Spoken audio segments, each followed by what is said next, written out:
Let's talk about something that, if you have health insurance, probably keeps you up at night. That big question. When I really need it, is my insurance company actually going to come through for me? Well, today, we're not just going to guess. We're diving headfirst into the official data on customer complaints to find out which companies are giving people the biggest headaches, and more importantly, why.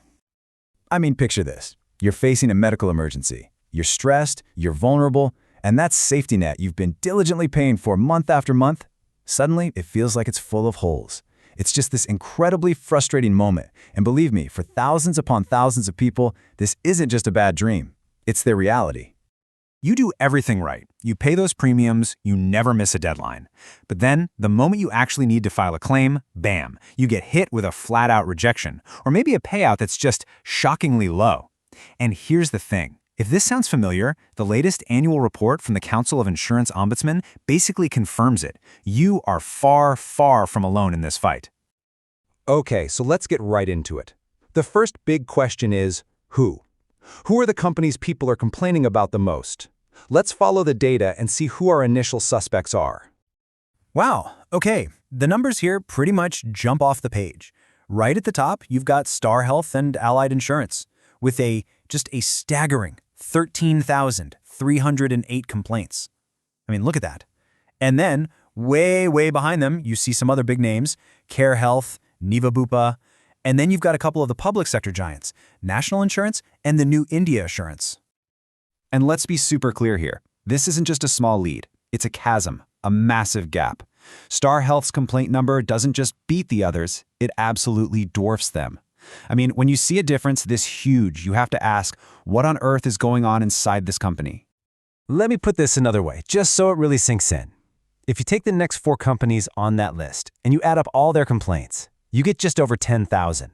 Star Health, all by itself, has more than 13,000. That's 3,000 more complaints than the next 4 biggest players combined. That's just wild. But, okay, let's play devil's advocate for a second. You might be thinking, well, maybe Star Health is just a huge company. More customers, more complaints, right? It's just simple math. And that's a fair point. So, is just looking at the raw total the best way to do this? Probably not. To get a truly fair picture, we've got to dig a little deeper. And that's where this really important metric comes in. Complaints per 1 lakh policyholders. Think of it like this. It completely levels the playing field. It doesn't matter if you're a giant company or a smaller one. This number tells us, for every 100,000 customers you have, how many of them are filing a serious complaint. It's a much, much fairer way to see how these companies are actually performing. So, after all that, you'd think the picture might change, right? Well, it doesn't. Not really. Even when you adjust for size, Star Health is still at the top, and by a lot. They've got 63 complaints for every lakh customers. To put that in perspective, that is almost 4 times higher than the next company, Niva Bupa. So yeah, the size argument doesn't quite hold up here. All right, so we know who. That part is crystal clear. But now we get to the real heart of the matter, the why.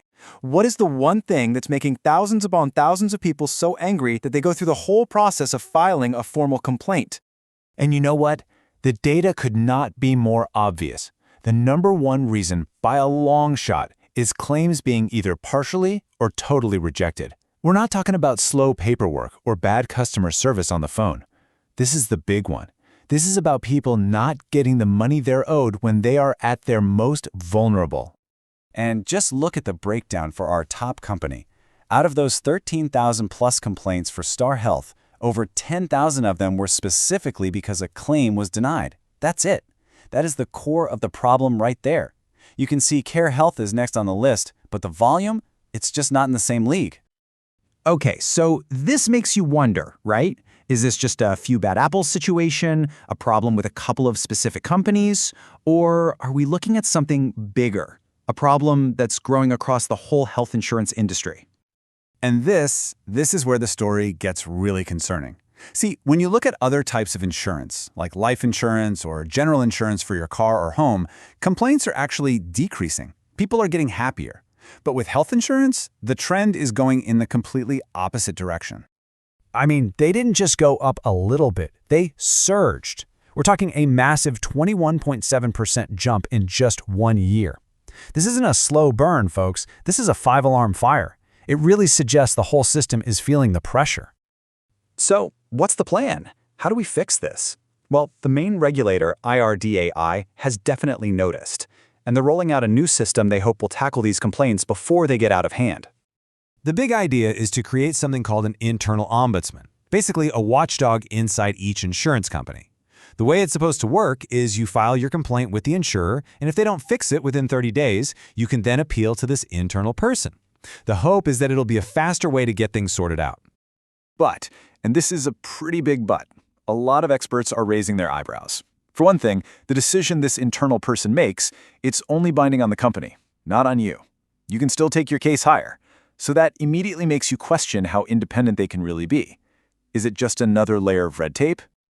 And that's really the million-dollar question we're left with, isn't it? Can a watchdog who is ultimately on the company's payroll, who reports to the company's own CEO, can they truly be on your side? Or is this new system just going to become one more frustrating hoop to jump through for people who, at the end of the day, just want the insurance they paid for to do its job?